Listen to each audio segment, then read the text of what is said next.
devil. I'm the D-E, I'm the D-E-V-I, I'm the D-E, I'm the D-E-V-I, I'm the D-E, I'm the D-E-V, I'm the D-E-V-I-L. I'm the D-E, I'm the D-E-V-I, I'm the D-E, I'm the D-E-V-I, I'm the D-E, I'm the D-E-V, I'm the D-E-V-I-L, the devil.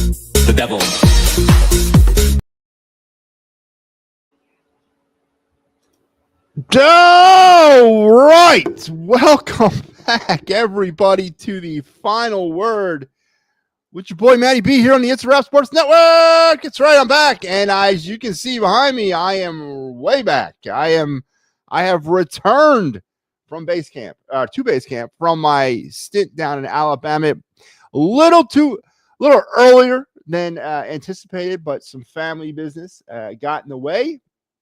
And the decision was made quite not sudden. We were this situation was sort of present for a few days, but the decision was made yesterday morning early that I should return home. So I did. And we're going to get into a little bit about my sojourn or my journey to the great state of Alabama for the last 12 days. I was supposed to be there till mid-April, but sometimes life gets in the way and you got to do what you got to do. So I'm back.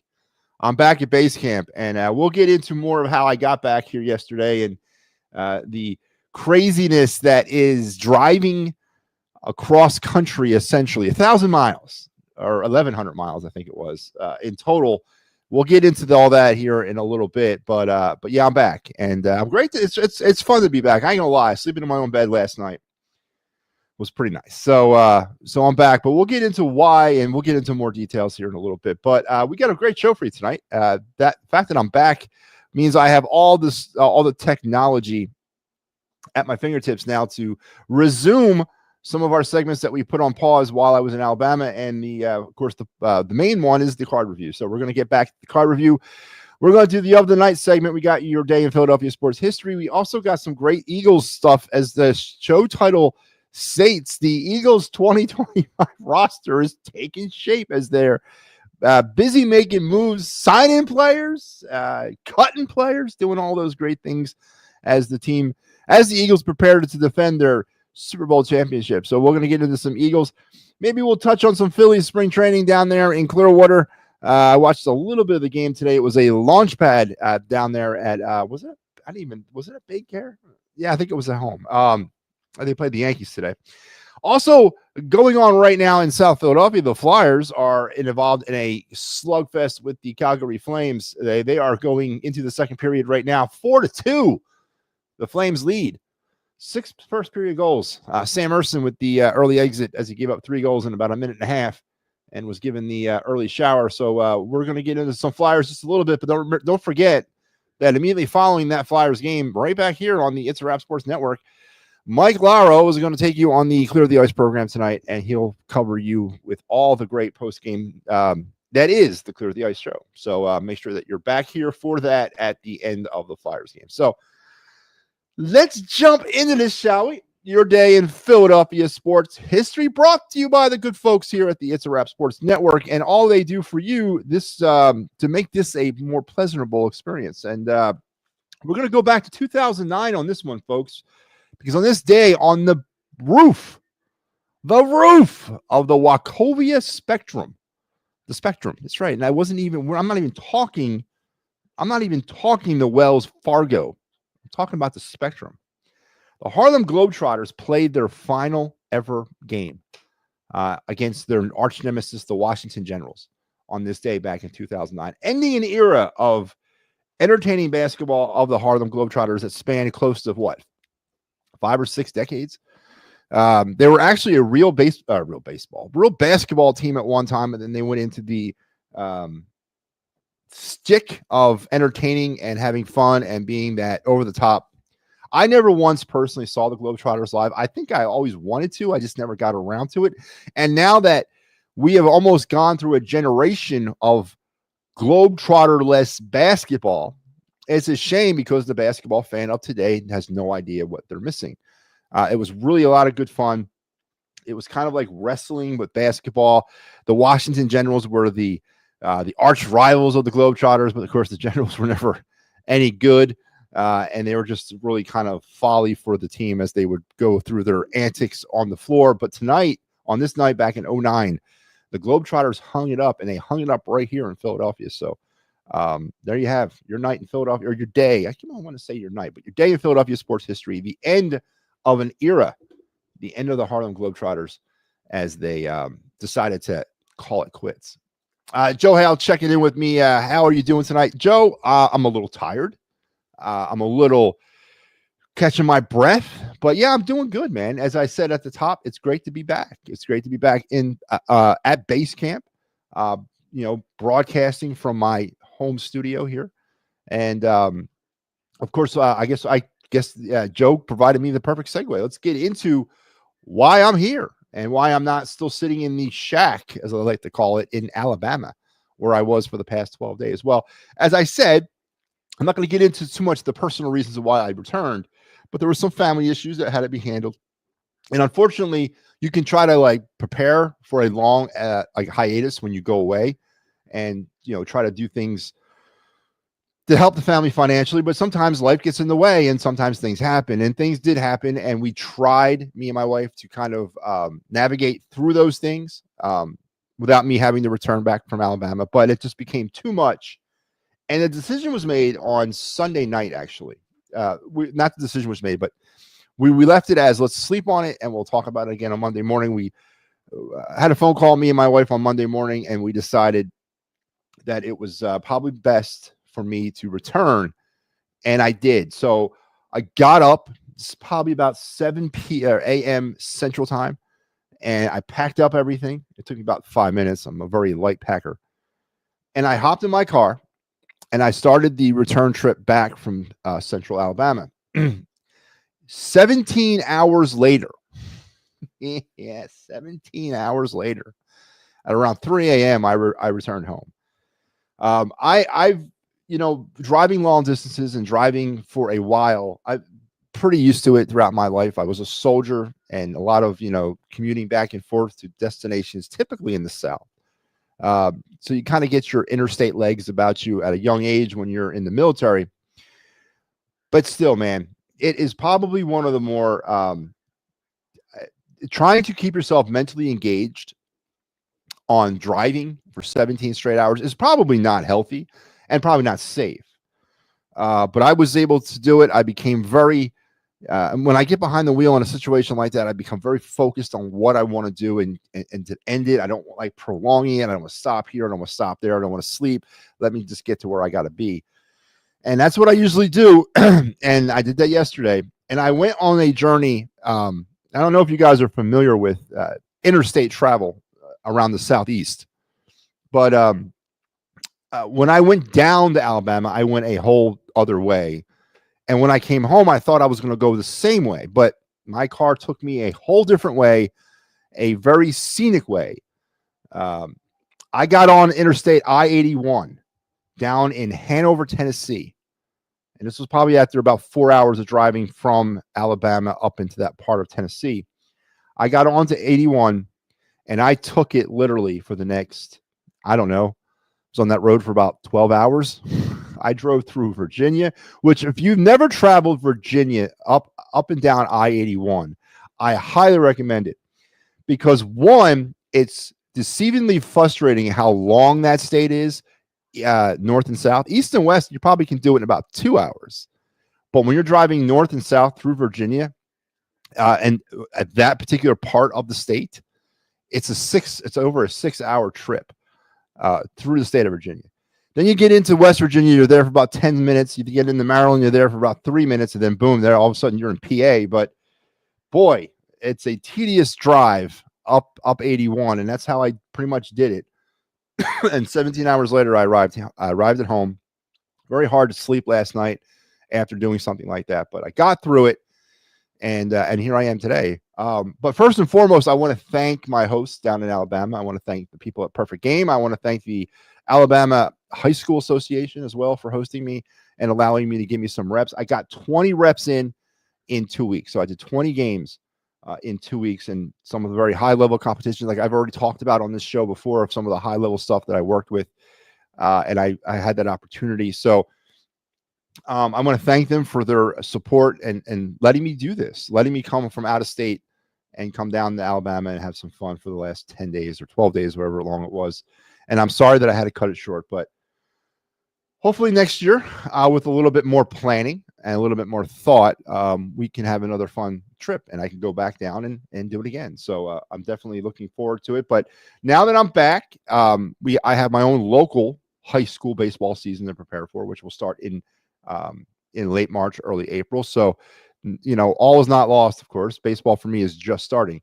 But yeah, it was definitely a great opportunity to go down to Alabama and work with some very high level competition over the past 12 days. So again, thank you to Perfect Game and to the Alabama High School Association of Sports, whatever they are. As you can see, I'm not really that, up on what the verbiage is. When I was down south, did I see any NFL prospects? No, I was down south doing baseball. I saw a ton, Joe, of MLB prospects. I actually worked with, I wrote it down here. Here it is right here. Over the past 2 weekends, which was to encompass this past weekend and the weekend before, I worked with a total of 18 teams. And out of those 18 teams, I worked with 47 Division I baseball commit players. So for next season, I worked with 40. They were high school seniors, or they like to call them the prep year, which sometimes in these academies, these baseball academies, they'll take a kid into the academy after they graduate high school. In the year, kind of that 1 year gap in between graduating, they'll give him an opportunity to showcase and maybe get picked up for a baseball scholarship. I dealt with 47 Division I commit players, 31 of the top 100 high school baseball players in America. I officiated over those 2 weekends, and 54 potential 2025 MLB draft picks I had the opportunity to work with over the last 12 days. So it was great. Baseball's in great hands with the future. There's some really good players out there. And again, I scratched the surface of just barely a few of them. And they definitely gave me a run for my money at times. And it was fun. It was fun. So it's unfortunate, as I said earlier, that I had to return home, but family sometimes get in the way and you have to go do what you got to do. And next year, as I said, maybe with a little bit more better planning and a little bit better luck, I'll be able to stay down there for the entire time that I was supposed to. So looking forward to that already. But I hope that answered your question, Joe. Not, as I said, not really dealt with many NFL prospects, but a bunch of MLB. All right, so that's enough of the Alabama tale. And I'm sure maybe more people will be asking questions when they see this show tonight, like, oh my God, you're back. Yeah. Let's get into some of the sports happenings around the town. Philadelphia Eagles are making news, and I know they news the other night, and I didn't talk about it on my show. And obviously, I didn't do a show yesterday, so I'm a little bit late to the party. But the breaking news today was that Saquon Barkley had signed a 2-year contract extension for about $41 million.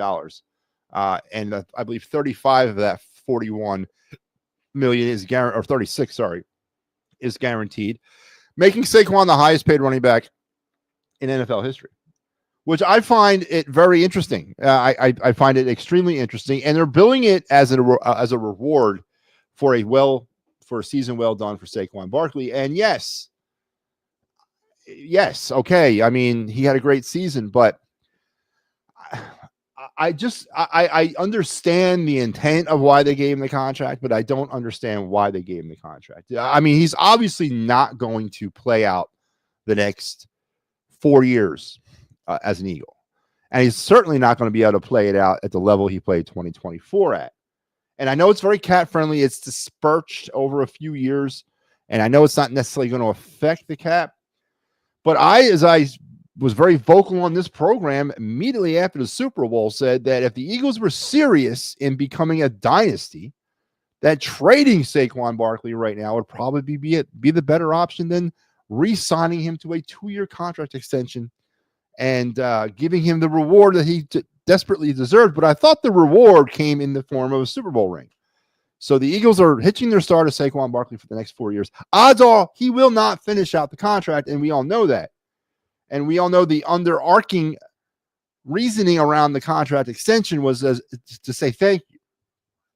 But I don't understand it. I really don't. I still come out on the side of I think the best thing to do with Saquon. Now, maybe they do this. And I don't know if anyone's going to take this contract. Now, obviously, the trading aspect or option of Saquon Barkley is off the books. No one's going to take that kind of contract with that kind of money. But I still come out on the side of trading Saquon Barkley would be the better option for this team. If you're really serious about becoming a dynasty, trading him would be the better option. How many times have we seen it in the history of the NFL? How many times have we seen it here in the city when players who have phenomenal running back seasons follow that up with a clunker the year after? Do I got to go back as far as DeMarco Murray? Do you guys remember him? He was the single season rushing leader that year, came here and did not have nearly like half of what he could have performed in the year prior that he did here. Went on to, I think they shipped him off to Tennessee after that, and he had a couple of seasons before he eventually had to retire. But he never recaptured the glory of that single season rushing leader season.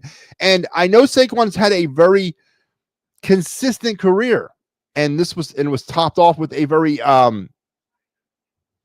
phenomenal 2024. But what are the odds that he's going to reproduce that? What are the odds that he's going to come anywhere close to those numbers in 2025? He accounted for 38% of the Eagle total offense, which I don't like at all. I don't like that number. It, to me, doesn't smack of a well-oiled offensive machine. It smacks of a team that was too reliant upon him. But what happens if he gets hurt? And what happens if he can't produce what he produced in 2025? Because I've maintained this too. If the Eagles didn't get every ounce of what they got from Saquon Barkley in 2025, do they win a Super Bowl this year? If he rushes for 1,200 yards versus 2,500, do they win a Super Bowl? And I think it's a great question to have. And putting a lot of money, even though it's allegedly contract friendly or cap friendly, spread out, is that really what you want to be doing at this particular moment in your attempt to defend a title and build a dynasty? Whereas if you shipped him off in a Herschel Walker-like trade, isn't that doing more for your team in the long run of building a dynasty than this? I'm puzzled by this contract, and I don't like it. I think it's the wrong decision. And I get why they did it, and I understand that. But I don't think it's a good football move. I don't think it's a good football move at all. I just don't. I love what Howie is doing, freeing up cap space. And we're going to get into the other two moves, and I guess Joe has prompted me on another segue. James Bradbury, a post-June 1st cut, and, of course, Darius Slay yesterday became the first post-June 1st salary move as the Eagles parted ways with him. Not that James Bradbury was any kind of loss. The great shell game was done with him this year. But, Slay, and I'm not a big Slay fan. I actually like the move to cut him. Is the roster taking shape? I mean, are these the moves that you do to run back, or maybe not? Maybe that's where I'm wrong. In their attempt to defend their title and to become a dynasty, are they taking a different approach than they did in 2018? Because in 2018 they ran it back. In 2019 they ran it back. 2020 they ran it back, and they finally said, "To hell with it, we're going to go a different way." Has Howie learned that he's got to stay up? He's got to stay moving. He's got to stay loose. And he can't rely on running it back? Or is that why Darius Slay is a cap casualty? James Bradbury is a cap casualty because it was a bad contract given out to him by Howie, and now Howie's just trying to, make up for that. The contract extension for Saquon Barkley. Are these moves designed to kind of keep the Eagles on their toes. Now, bringing Saquon back is definitely running it back, but not bringing Darius Slay back, regardless of where you come out on Slay, which I don't, never a big fan of his either.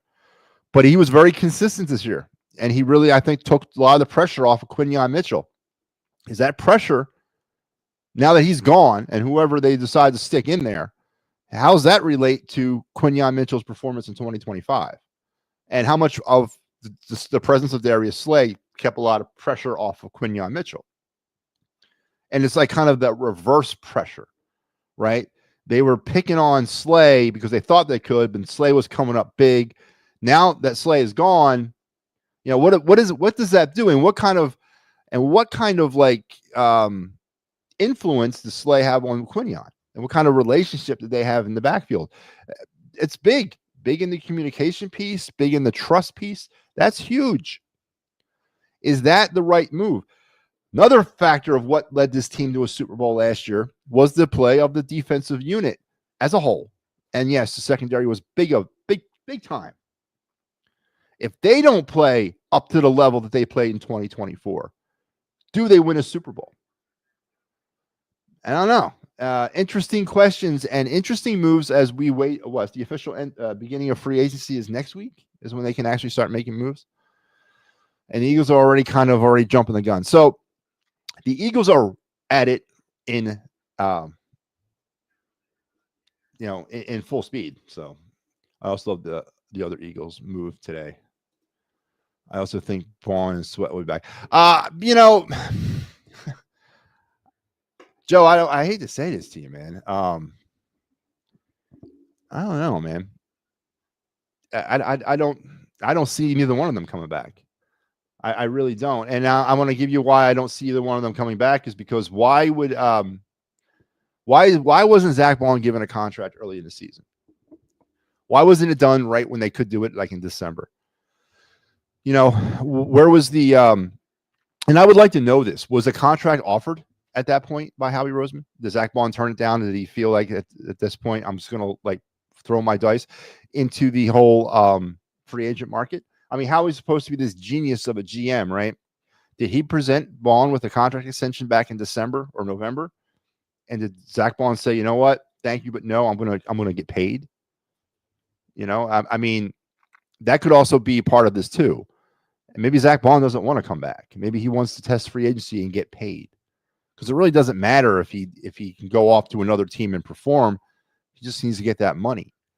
Or did Howie not present him a contract at all because he doesn't really feel like Zach Bond can replicate what he did in 2024? So I don't think Zach Bond's coming back, because if he was coming back, he'd already be back, in my opinion.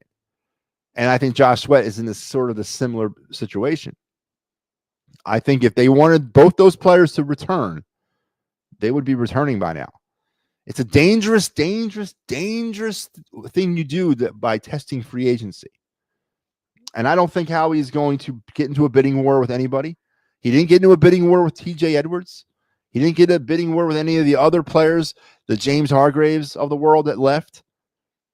Why were these contracts not given out prior to the end of the season? And if they were they obviously they weren't accepted. So does that tell a story as well?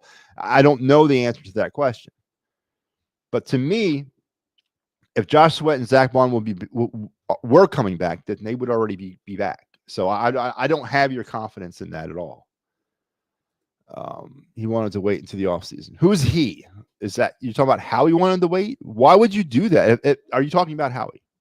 Why would you as a GM want to wait until the offseason when you're going to be bidding against 31 other teams?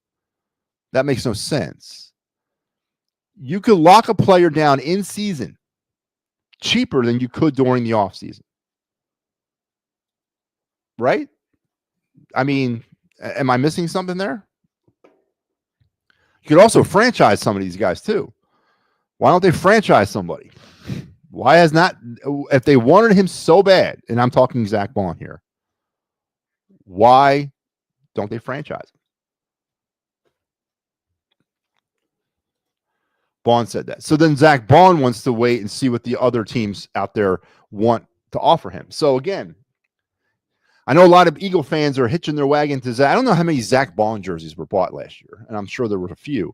But what does that tell you about Zach Bond, Eagles fans? Does he not really want to be here? Or does he want to test the market like any other person?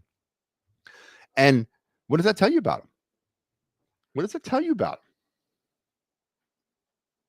him? I don't know. I don't know. And again, I go back to I know the Eagles haven't used the franchise tag since like what, 2012 or something like that. But why can't we franchise somebody? Why weren't these moves done? And why are they not being done? There's more to this story than what we're being told. There's more to the non-activity of the Eagles when it comes to Zach Bond not getting a contract extension, Josh Sweat not getting a contract extension. There's more to these stories than we're not being told.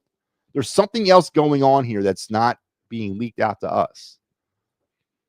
Because in my opinion, if the Eagles wanted Zach Bond, or if Zach Bond wanted the Eagles, the deal would be done already. Deal would have been done months ago. So this is all I want to wait to the offseason. Well, why? Because you want to wait and see how much people are going to pay you so you can get people into a bidding war? I thought he was an Eagle. I thought he was all in on the Philadelphia Eagles. I thought it was kumbaya time for the Eagles. And everyone that's here fits in well. I don't know, man. Sounds like a business to me. So we'll wait and see. But I don't know. Well, if Bond leaves, how good will the outside of Fangio's defensive scheme? Well, if Bond leaves, how good will he be outside? It doesn't matter, Mike. Because he's going to go to the bank saying, I can't play in this scheme. I mean, yeah, 100, 200. It's not going to matter. Whatever guaranteed money he gets from that next team, it ain't going to goddamn matter whether or not he can get the scheme down or not. He doesn't care. He's getting PAID.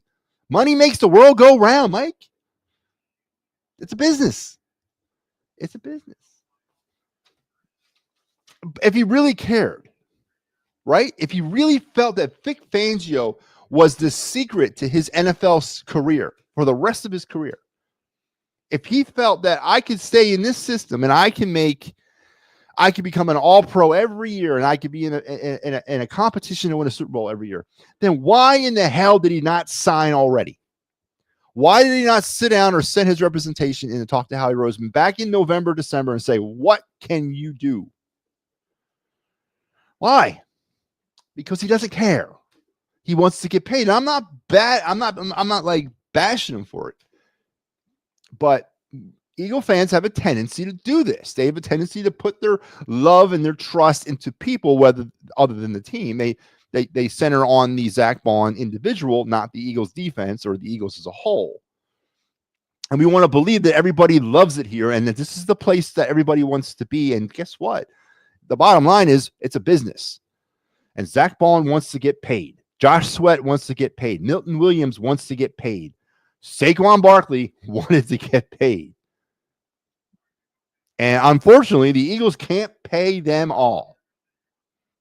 And no one's taking I've heard this hometown discount nonsense. I also heard the Darius Slay conversation gravitating towards, well, maybe he'll come back on a cheap deal. Why would he do that? Why would Darius Slay come back on a cheaper deal? He was cut. He was cut to save money. Me personally, I would take that as thank you for your contributions. Your services are no longer wanted. Good luck. And that's exactly how I would go out and look at the other 31 teams in the league and say, okay, I got one more contract left in me. What you got? I'm not taking no hometown discount. I'm about to wrap this bad boy up. How the hell would I take a hometown discount? I want to get paid. So again, Eagles fans, and I hear it from Eagles content creators and Philadelphia sport content creators where they openly lie and tell you that they care about the name on the front versus the name on the back. It's bullcrap. They care more about the name on the back, right? They don't care about the Eagles. They fall in love with these players, and they want us to believe that everybody loves it here. I mean, everyone loves this. The greenbacks, the moolah, the De Niro. I think the Eagles. I think that's more of a viable. I think that's a doable thing. I think that's a player who sees the value and where his career was headed And I think he wants to stay. And plus, he's young enough to where he's going to want to get paid, but he'll understand. But I like that. Slay is 34 years old. Exactly. How much more of this does he have left? He wants another payday. Can you blame him, though? I can't. And honestly, I don't care if he's here or not. But how much of the money that they're saving on Slay, how much of the money that they're saving on James Bradbury, how much of that money have they now used to pay Saquon Barkley? And I kind of go back to that deal. You know, it was a reward for a season well done, a contract to say, thank you, Saquon, for your contributions to the 2024 Eagles. I thought the Super Bowl ring was that prize. I didn't know that he has to get paid too. I think that's a mistake, that contract. I think it's a mistake that the Eagles are going to regret. Because I personally wanted them to trade Saquon Barkley at the end of the Super Bowl because I think we can get more value from him that way than paying him $41 million over the next, well, actually, he's got, what, 2 more years on his current deal, and then that thing kicks in. Saquon Barkley is never going to see the end of that contract. He's never going to, and I know that's not what the intent was, but I don't know, man. I do think Howie is going to get Myles Garrett to pair him up with Carter. You know what? I know that that's kicking up a little bit of steam, but what is it going to cost to get Myles Garrett? Now, this is an interesting point because the Browns are in a situation not quite like the Eagles, of course, but Myles Garrett is a generational talent. Myles Garrett is a person that puts seats in that stadium out there in Cleveland, and Cleveland is a franchise that can't seem to get anything right ever. But they're going to shop and ship out one of their more marquee players that is a very good talent. You know why they're going to do it? They're going to do it because they know they need more. And they know they need to get set up for the future. So it's interesting. I think what the Browns are trying to do is sell high on him, sell real high. And I don't know if you can look at the window of winning opportunity right now and say the Eagles should go all in and the hell with the draft picks. Give up a few in order to keep the dynasty rolling, but that's not necessarily how you build a dynasty. That's how you buy a winner. And I know, and Howie has yet to prove to me that he can like cultivate a team and build a team. He can buy a team. He's done it in 17, and he did it a little bit in 2024. And he's got a little bit more of a better mix of draft picks this time around, and he's getting better at cultivating. But he still wants to kind of lean on that buying sword every now and again. I want to see, because in order for the Eagles to be a dynasty, they're not going to be able to buy their way every year. They got to have some sort of infrastructure, and they got to have some sort of youth movement, which they do right now. But if you trade away draft picks and you trade away younger players in order for a Myles Garrett to get here, you're slipping back into that buying team mentality. And that's not how you build a dynasty. That's how you win, with the roll of the dice. But we want a dynasty here, and you got to keep doing what you've been doing with these draft picks and kind of cultivating them and bringing them along. And if you send away draft picks, a bunch of them to Cleveland, again, you're in that realm of buying a team. So I don't want him either. It would be a 2 firsts and a second. It'd be more than that. Cleveland's not going to let Garrett go for just that. They're going to want more than that. That would be a good starting point. If I was Howie, that's what I'd offer. Maybe they accept that. But they're going to want more. Yep, I know that. That doesn't mean anything. What do you think? Whether their friendship is going to get this deal done? No, man, because that guy's got to keep his job going out there. That doesn't mean anything to me. Listen, would Myles Garrett be a great addition here? Can you imagine what Jalen Carter and Myles Garrett would do together on that defensive front? That would be amazing, absolutely amazing. And you could have me back in the backfield playing cornerback, and it wouldn't matter because the ball would never get out there. I agree with what you guys are trying to say, and I would be interested to see what kind of a trade it would take to get Myles Garrett. If it's a trade that does not affect the Eagles in the future, short term or long term, yeah, I'll take it. But if I'm looking to give up, as we mentioned there, 2 firsts, a second, maybe a couple thirds, and a young or two young players or whatever, I don't know if I'm looking for that. I think Cleveland's looking for that Herschel Walker move. They're looking for multiple assets, multiple draft picks spread out over multiple years to try to rebuild their team. And I'm not prepared to give them that if I was Howie Roseman. I'm not prepared to mortgage that because I have a dynasty to build here. And I don't know if we have the pieces for a dynasty. I don't know if we have a not consistent, but like a equal spread of talent. You know, we talked about some of these things heading into the postseason. We talked about the layers of the Philadelphia Eagle offense, which to me was one, and that was Saquon Barkley. You take Saquon Barkley's contributions out of the Eagle offense in 2024, do they win a Super Bowl? I don't know. You take the Eagle defense out of the mix and the way they played, if you kind of just bring them down a notch, not completely shut it down, but bring it down just a little bit of what they played in 2024. Do the Eagles win a Super Bowl? I don't think so. Take away the play of the quarterback in 2024. Do the Eagles win a Super Bowl? Yes, because I don't think Jalen Hurts did anything special. But my point is the defense and the running game, they were the focal points of this team in 2024. It needs to be more in 2025 and beyond if they want to win. They can't rely on Saquon Barkley to have generational season year after year. They cannot rely on the Eagle defense.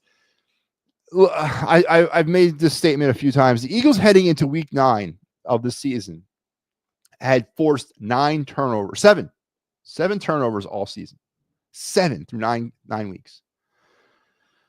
From week 10 to the Super Bowl, the Eagles defense forced 23 turnovers. That's not getting enough press. That's not getting talked about enough. That's amazing. But can you rely on that every year? You can't. And especially with the Eagles, they're not a traditional turnover team. But to go into the first 9 weeks with 7 forced turnovers and then wrap it up with 23 spread out from week 10 to the Super Bowl, that's incredible. That's like historical numbers. But can you rely on that in 2025? I don't think you can. You got to find a better way, a different way, more ways. Just like Saquon Barkley, can you rely on him to rush for 2,500 yards and be accountable for 38% of your offense and not get hurt? And not have teams deliberately scheming week after week after week to stop Saquon. One of the positive things or one of the negative things, depending on how you're looking at this, that came out of the Super Bowl, I think, was a blueprint on how to stop Saquon Barkley. The Chiefs did not have a good above average, or they had an average rushing defense. But they provided something that I think a couple NFL teams picked up on how to stop Saquon. Did you notice the way they were tackling Saquon? They were committing completely to tackling him. There was none of this juking and jiving, mirror. No, they were going right in him. And they were just, hey, either we're going to stick him or we're not. But there was none of that, like we're going to let him make a move. And that might have provided a little bit of a blueprint to other defensive coordinators on how to go after Saquon. It's to go after him aggressively. Does that have residual effect in the 2025? I don't know. We'll see. But you got to have another option in your offensive stable of tricks and trades. You got allegedly an elite quarterback and you got very elite wide receivers. They need to be more dynamic, more balanced. So we'll have to wait and see. A 1-3-3-4 pick. So you would, Mike, you personally right now would give up your let me get this straight. Is this you offering your proposal to the Cleveland Browns for Myles Garrett? You, Michael Kaepernick, as the GM of the Eagles, are you offering your first round pick? 2 3s, which I don't think the Eagles have two. Do they have 2 3s this year? And the 4th round pick in this year's draft? The 2025, you just want the draft picks for the 2025 season? Are these draft picks from different seasons? Be more specific about this. Because I don't think this is enough. And if it is specifically to 2025, I would never give up that because you're destroying your draft class. Howie would never agree to that because he's not going to be, he needs to pick players himself. They need to be left with something on the table to pick. I think Howie's going to restructure Johnson and Dickerson. I mean, Lane Johnson's had his contract restructured about 7 different times so far. And Landon Dickerson, I don't think he'll probably have his restructured as well. Listen, I don't doubt he's going to find money. I don't doubt that the Eagles are going to be signing players. And didn't Howie, though, prepare the Eagles and Eagle Nation for this heading into the offseason? Didn't he prepare them down at the combine by saying it's not going to be a traditional offseason? And Eagle fans got to prepare for that. What does that mean? Does that mean that a lot of players are leaving and not many are coming, or a lot of players that you Eagle fans fell in love with are going to go out the door and he's going to rely on restocking through the draft? I mean, that could mean that. Or the new Zach Bond, the new no-name linebacker from wherever, is going to get signed and be asked to be Zach Bond. I mean, what does that statement actually mean? And how do you Eagle fans take that? And I refer to you Eagle fans, because obviously I don't believe in anything that guy does. But, you know, we got to wait and see, man. And that's what it's going to boil down to. Because I remember we sat here in this very similar position last year talking the same type of thing. And we didn't, you know, and the way last season ended, obviously, is not the way this season ended. So I guess you got to let, and I will never say in Howie we trust. I will never say that. And I will, if I say it, I'll never mean it. But I guess he's starting to earn that opportunity. But he's playing with your emotions, man. He's playing with a lot. And we'll have to wait and see. But the Eagles are definitely at it here early on in the offseason as they are making moves. Saquon Barkley today, the richest or the most highly paid ever running back in NFL history, as the Eagles do the complete opposite of what I wanted them to do, which was to trade Saquon Barkley. They signed him to a 2-year contract extension for worth $41 million, 36 of that 41 guaranteed money. And of course, Darius Slay, adios. James Bradbury, adios, as the Eagles are already structuring their offense or structuring their 2025 roster. So more to come as the months and weeks and days begin to unravel. And we do what we got to do. I think Dallas Goedert has 1 year left on his deal, I believe. He does. Dallas Goedert does have 1 year left on his deal. But I don't know if you saw this, Joe, but here at the It's a Wrap Sports Network, we did our very first ever mock draft a few days ago. And I'm going to bring that up for you real quick because it's interesting. We here at the network, and we're going to do a few of these throughout the offseason as we prepare for the draft itself. But we did a mock draft, and let me see what I did here. There it is. Let me bring it up for you real quick. I brought this up the other night, and I just want to bring that up real quick.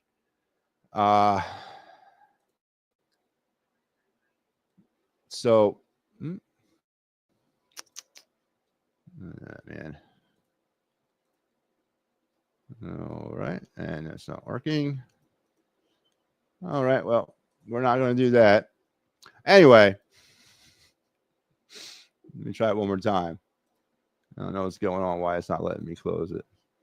All right. We're going to get out of there. I'll just bring it up and let you know. We over here on the network drafted a tight end in our draft. We took him in the 6th round at 160, or one of our 5th round picks. Sorry, 162. Terrence Ferguson, the tight end out of Oregon. That's what we went with in our mock draft to try to supplement the situation with Dallas Goedert. So we did go with we did go with the tight end to try to bolster that position group. And that's another thing that needs to be looked at. There's some positions on this team that need to be upgraded. And that's just the relative, that's just the honest truth too. So there you have the Eagles talk. Let's continue moving on because we spent a lot of time with the Eagles. So I got a lot more to get into. Let's give you a Flyers update. How's that? Let's go back to the ice. So it is 5-2 now in the second intermission as the Flyers are battling with the Calgary Flames as they welcome back Joel Farabee and Morgan Frost to the center. And remember, right after this show and right after the Flyers game, more importantly, Mike Lauro will have you for Clear the Ice as he'll break all the comings and goings of this game down for you.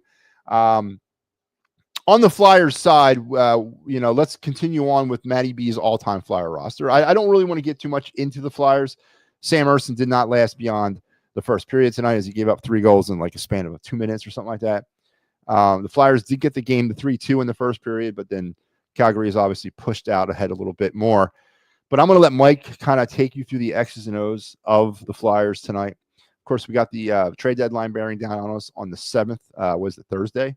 Is the trade deadline in the NHL. So a lot's going to be dictated about what the Flyers' plan is for the rest of the season based on that trade deadline. Are they buyers? Are they sellers? So all those things are going to kind of come, known when they're known. But I'm going to let Mike kind of take you through this game tonight. As far as the Flyers and me, over the past month, we've been breaking down Matty B's all-time Flyers roster. I've been revealing to you who I would, out of all the history of all the players that have played for this team, I've been revealing to you who I would be having on my all-time Flyers team.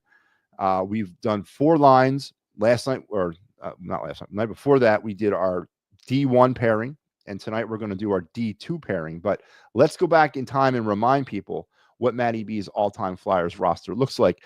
And here's my number 1 line, the infamous LCB line, Barber, McLeish, and Clark. Now, it just happens to be that this line actually played with each other. That is not a parameter of the show. This show is me taking players throughout Flyers history and putting on the appropriate line that I think they would be more they would benefit the most. But this line just happened to work out that it was an actual line, and it was the greatest line of all time in the history of the franchise. So why would I want to remake that? I'm just going to go with what worked. So there's my all-time number 1 line. Here's my all-time at number 2 line. It would be Leclerc, Lindros, and Giroux. Now, 2 of the 3 players on this line played with each other, but the third one did not. But there you have my number 2 line of all time. My number 3 line is Prop, Recchi, and McLeish. Going there with the number 3 line there. I think that's I think I go with the LCB line with their speed and their finesse. I got the Legion of Doom line -1 with Giroux. I think I get a big net presence type line, a bruising line that can also score. And then I'm going back with some speed, and I'm going back with finesse with my number 3 line with these guys. And my number 4 line, I'm going to go back down with some big boys down low. Tocchet, Brindamore, and Tim Kerr are my all-time 4th line of the Flyers. So I think I got a good balance. I come at you in waves with this team. My D pairings last night, I introduced my D1. Here are my D1 pairings, Chris Pronger and Eric Desjardins, probably 2 of the most all-time Flyers to ever play here. Pronger, of course, cut short massively by injury and the concussion problem. And Desjardins, part of maybe the greatest trade in Philadelphia sports history, when John Leclerc and Eric Desjardins were brought here from the Montreal Canadiens. So there's my D1. And that brings me up to my D2 pairing of my all-time Flyer roster. And here you go. Mark Howe and Kimmo friggin' Timonen. And that's right, Mark Howe wearing the pants from 1983 as the Flyers, wore those pants that one year. Howe, through his time with the Flyers, 480 points, 138 goals, 342 assists in 594 games, spanned up 10 seasons. Mark Howe played for the Flyers, the son of Gordie Howe. Without the, if I had to actually rank these defensemen out of the 4 that I've already debuted, I would probably have to put Howe at 1, Desjardins at 2, Pronger at 3, Timonen at 3, and Pronger at 4. And it's kind of sacrilege for me to have to actually rank these guys that way. But Mark Howe was a quarterback. Mark Howe was a leader. Mark Howe was really a face of this franchise during his time with the Flyers throughout the 80s, and definitely belongs on anybody's all-time Flyer roster, as does Kimmo Timonen. Came here from the Predators in a trade that brought, I believe, sent Forsberg back to Nashville, right? Wasn't that the trade that brought him here? Kimmo Timonen's numbers for the Flyers: 519 games played, 38 goals, 232 assists for 270 points, a gaudy 44, plus 44 as well. And, to me, just again, he was brought here from the Predators along with Scott Hartnell, which was again maybe the second best trade in Flyer in Philadelphia sports history, with the Leclerc and Recchi being the first. The Flyers are in desperate need of something like these trades. The Flyers are in desperate need of a Recchi to the Canadiens for Leclerc and Desjardins, and a Timonen and Hartnell coming from the Predators. They're in desperate need of a trade like this for their franchise. But Timonen, again, a consummate quarterback on the power play, a leader. He wore the A for many years here, and a winner. And how could I put together an all-time Flyer roster and not have Kimmo Timonen on it? And there you go. My all-time Flyers D2 pairing, Mark Howe and Kimmo Timonen. And we will introduce and unveil our number 3 defensive pairing tomorrow. And then our goalies on Thursday night, and then we'll probably wait until Sunday night to talk about our coach. So we're getting to the end, which is a good thing. We spent a lot of time with this. And then Joe asking me, do the Flyers make any trades this Friday? I think so. I do. My money is on the Flyers sell, Joe. I think the Flyers sell, and they sell high. I think Scott Laughton is all about. I think they're working on the details of a Scott Laughton trade. Hopefully, they're working on a Ristolainen trade, and potentially another one as well. I see the Flyers being big time sellers at the deadline, and that's just the way I see it. Trade deadline is Friday 7th, right? When's 7th? Oh, yeah, Friday. You're right, Friday. Joe says his second defenseman will be Pronger and Darren Hatcher. Yeah, Darren Hatcher. Well, really, Hatcher? Well, a little undersized for me. And where would you have Desjardins? Would you not have him on your team? I mean, to each his own. I'm not going to criticize you there, but I can't. It was a stretch for me to put Pronger on the team. He was only here for 3 seasons, and of course the concussions. But he was such a talent when he was on the ice. I mean, he was a game changer. And in the 3 years that he played here, they were very impactful 3 years. And that's why Pronger makes the list. But I don't know about Hatcher. I don't know about that. But here we go. Let's get into our other night segment, as we're having a good fun show tonight, but we're a little behind. So let's get into the of the night segment now.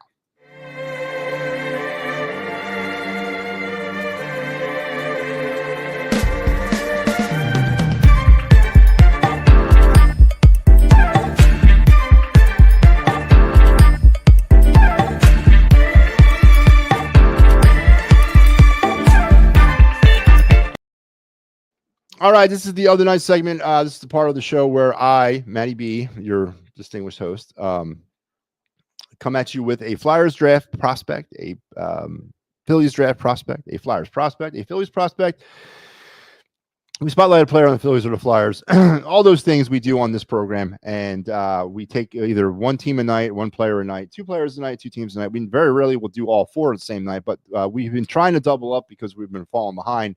So we're going to stay. We're going back to hockey. We're going to talk NHL draft tonight, as we're starting to kind of ramp that up as well.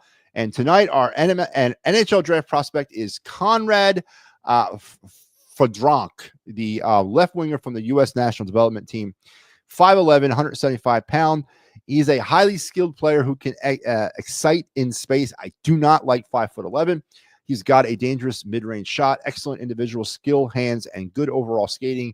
The talent level and the ability to execute finishing plays is top end for sure. I like everything I'm reading except for one thing. I don't like good overall skating. I want to see elite speed skating. I do want, he's got to make up somewhere from that 5'11", 175.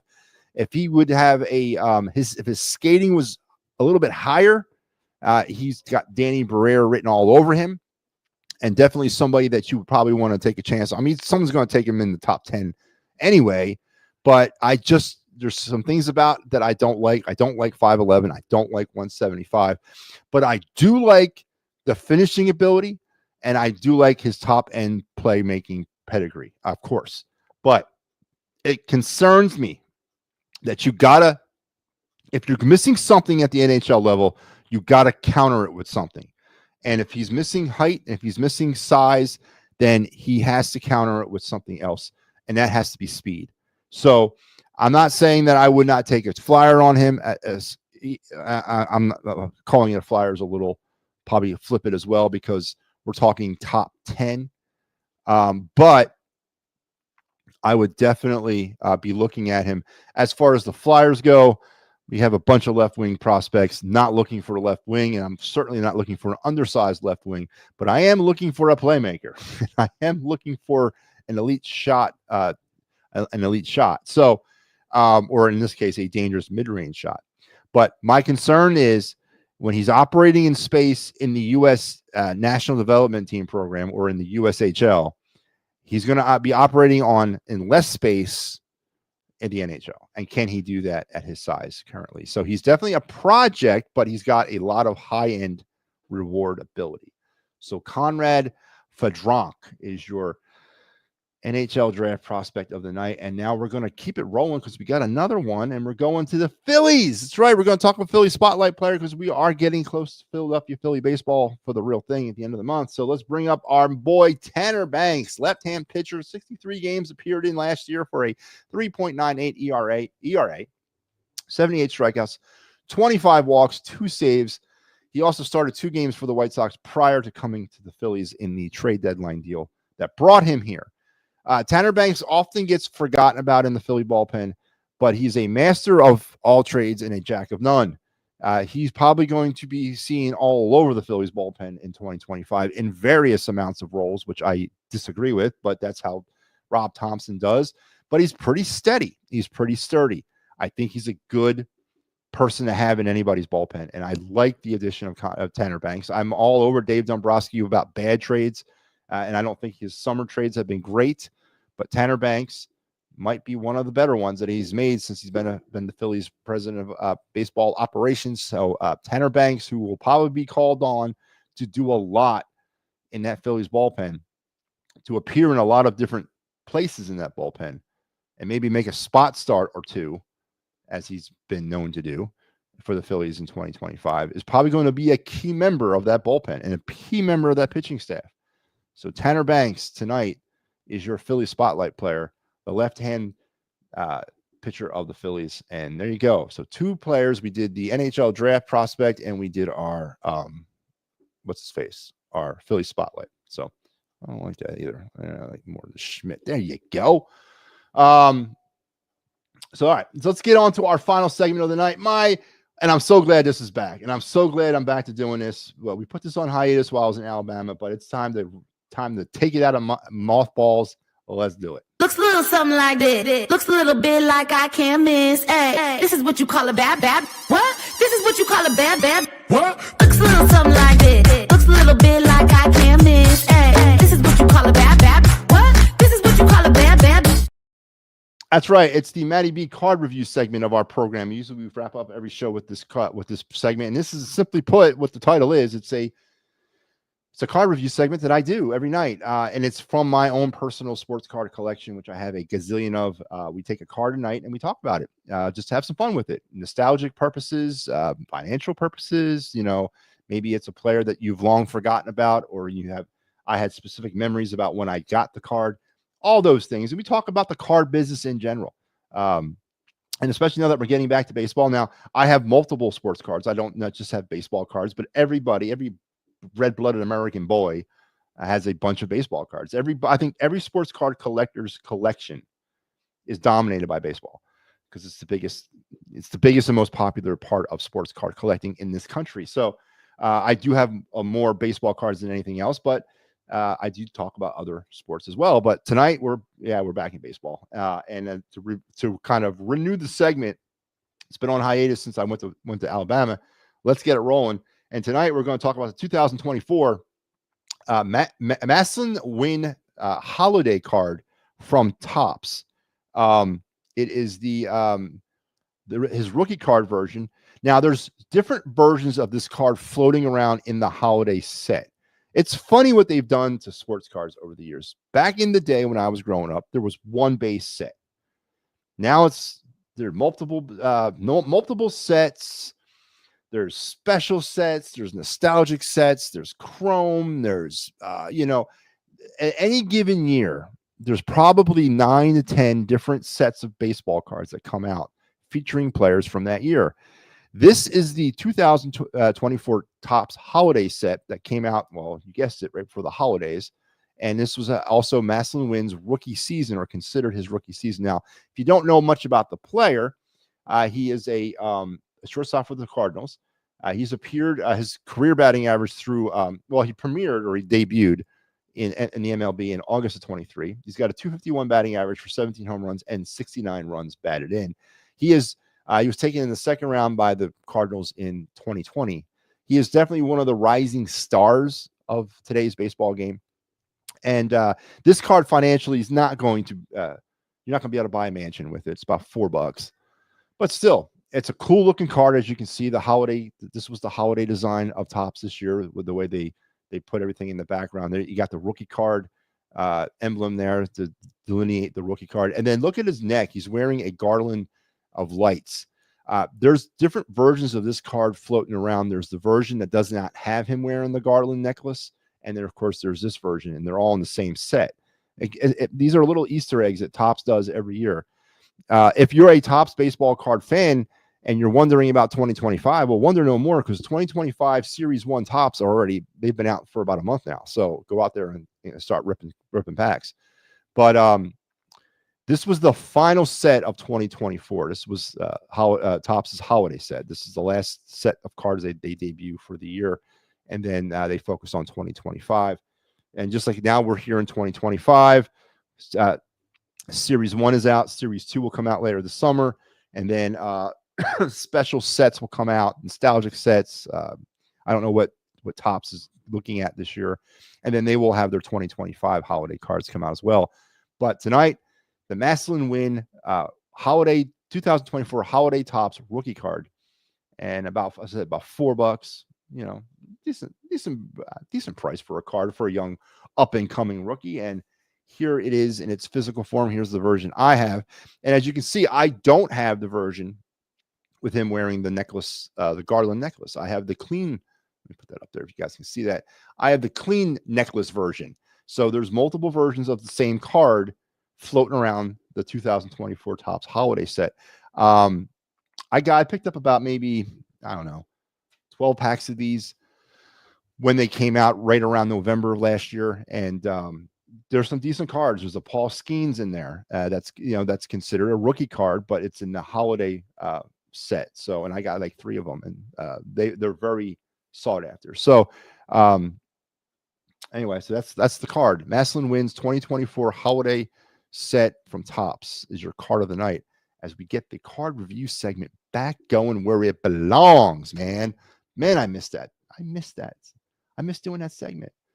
And that's going to take us to the end, folks. Great to be back at base camp, as I said at the top of the hour. Great to be back doing this show from my command chair. I'm back from Alabama. There were some family issues that took precedence. I had to cut my trip short by about 4 weeks. But I did get 20 reps in while I was down there. And then I took a 17-hour drive back from Alabama yesterday morning into this morning to get back up north as fast as I could.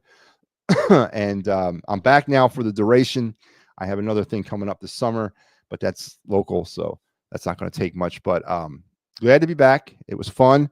We got into some Eagles talk. Saquon Barkley, the richest running back in the history of the National Football League, as he was given the biggest contract today, a 2-year extension worth around $41 million, and $36 million of that guaranteed. Is it the right contract? Is it the right move to make? I say it's not. James Bradbury was declared a post June 1st cap casualty today, as well as Darius Slay yesterday, as the NFL and the Eagles prepare for free agency. We talked in essence and length about that.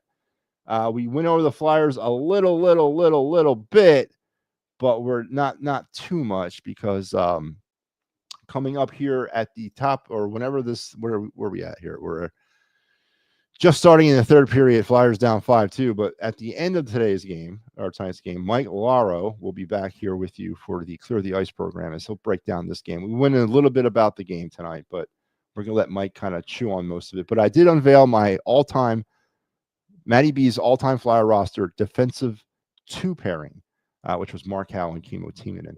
So that was fun. And Steve checking in. What's up, man? Really like how Denver Barkey and Spencer Gill are playing. Denver Barkey is playing well. So is Spencer Gill. But here's the problem, Steve. As you've already kind of pointed out so many times when talking about Flyers prospects, Denver Barkey's built like a 14-year-old schoolboy.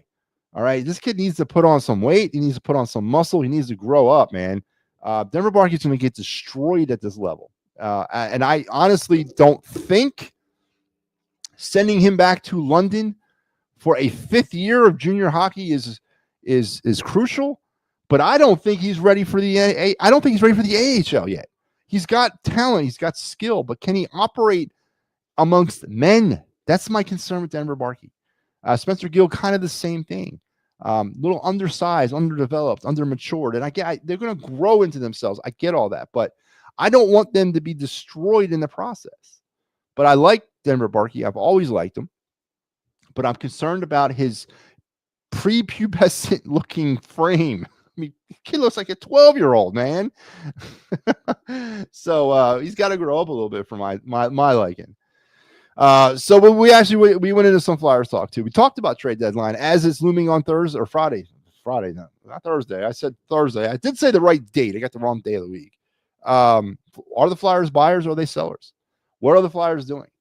And I think that we should brace ourselves and prepare ourselves for the Flyers to be sellers, massive sellers. Scott Laughton finally gone. Ristolainen finally gone. That would be a win-win-win-win for me.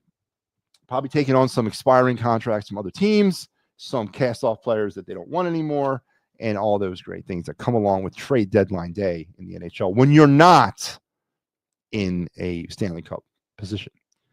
We went over the other night segment. We debuted. We brought it. We talked about NHL draft prospect and Phillies prospect. Phillies spotlight player. And we brought back the card of the night segment as Maslin Wynn, of the St. Louis Cardinals, and his 2024 Topps Holiday card was our card of the night. So a great way to get back into the swing of things back here at base camp. It's always a pleasure to be here. And is Cuzzy gone? Who the hell's Cuzzy? Who's Cuzzy? Kuzy. Who's that? Come on, Steve. Tell me that. Real quick. Who is that? So I know before I hang up. So it's great to be back. And tomorrow night I will be back for a regular scheduled program, as well as Thursday night, as we will wrap up the broadcast week. And then going forward, is he gone? Oh, because Kuzmenko, I would think so. I would definitely think so. I think that's a sweetener probably in the Ristolainen trade. I think that's a sweetener. Yeah. I think it's a sweetener. Makes no sense. He's not coming back here. Flyers ain't keeping him past this season. It's $5 million damn AAV. I don't want that. So we have some fun tonight. Again, Clear the Ice is coming at you immediately following the Flyers game tonight. Mike Laro has you for the call in about 17 minutes and 1 second.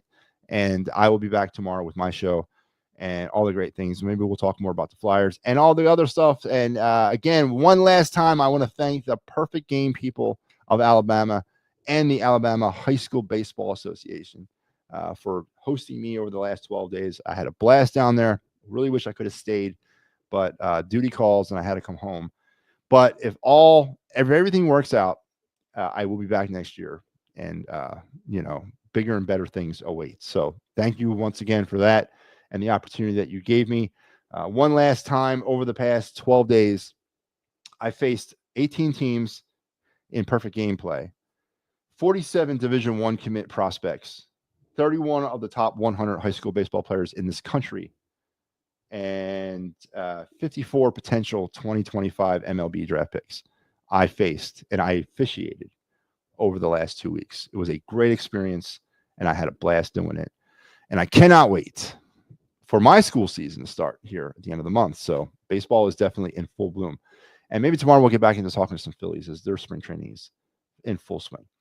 Until we talk again, you guys have a great rest of your night and an even better tomorrow.